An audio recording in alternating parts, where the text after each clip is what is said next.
Bonjour à tous, je suis Laetitia Magdelaine du site l'effetmiroir.fr et donc aujourd'hui je vais vous parler de savez-vous que la plupart de vos conflits de couple sont liés à vos blessures d'enfance? Alors, lorsque l'on rencontre quelqu'un au début dans une relation, tout est rose. On est attiré, la relation apporte du bien-être et du réconfort. Nous voyons chez l'autre tous ses talents et toutes ses qualités. Et au fur et à mesure, la plupart du temps, on ne le voit pas venir, la relation se transforme et on commence à éprouver des sentiments négatifs, des déceptions, qui engendrent de la tristesse. Souvent, on n'y prête pas trop d'importance, car on se dit que c'est passager ou que ce n'est pas si important. Et si ce n'est pas traité, cela va finir par revenir sur la table, un peu comme des factures à payer. Si on ne s'en occupe pas, eh bien le problème va s'accentuer et devenir de plus en plus gros. Alors, je me souviens que j'avais tendance à minimiser tout ce que je ressentais dans mon couple, car je me disais que ce n'était pas si important, ou que j'allais chipoter pour des broutilles, que j'allais faire ma cheveuse. Je dirais maintenant que les petits détails que l'on remarque et qui nous dérangent beaucoup sont importants.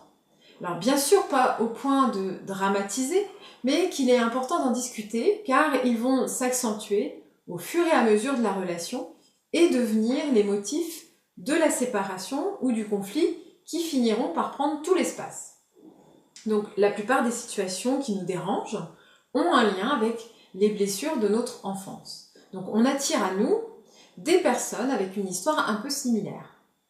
Donc, par exemple, moi, mes parents étaient tous les deux enfants de familles nombreuses, avec un parent du sexe opposé, autoritaire et excessif.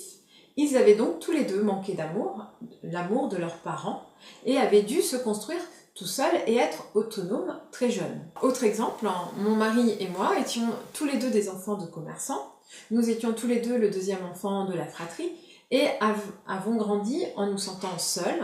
Nous devions être autonomes et manquions d'estime de nous. Nous avions le sentiment de ne pas être importants. Nous avions tous les deux souffert de la froideur de notre parent du sexe opposé qui ne savait pas être démonstratif au niveau affectif. Donc ce qui constitue l'environnement affectif de l'enfant va influencer l'activation de ce qu'on appelle les blessures de l'être. Donc notre problématique à tous les deux était de s'être sentis seuls et chacun de nous deux a réveillé ce sentiment chez l'autre. Donc nous n'avions pas l'occasion de nous disputer car nous n'étions pas souvent ensemble. Nous avions tous les deux la blessure de l'abandon et le sentiment de ne pas être correct pour l'autre. Ces sentiments étaient sans cesse activés par les situations de vie et cela générait un sentiment de ne pas être important, une dévalorisation de soi. Donc, pour améliorer sa relation avec l'autre, il est important de comprendre le processus des blessures pour pouvoir s'entraider plutôt que de continuer à se faire souffrir. Donc si vous vivez des situations qui se répètent dans vos relations, c'est probablement que vos blessures ne sont pas conscientisées et ont besoin d'être guéries. Donc lorsque l'on commence à nettoyer nos mémoires liées aux blessures d'enfance, eh bien les relations deviennent de plus en plus légères. Voilà, donc c'était Laetitia Magdelaine du site L'Effet Miroir. Donc si ce sujet vous a intéressé, n'hésitez pas à vous abonner à ma chaîne YouTube, Laetitia Magdelaine, ou sur mon site l'effetmiroir.fr pour recevoir l'infolettre. Je vous dis à très vite.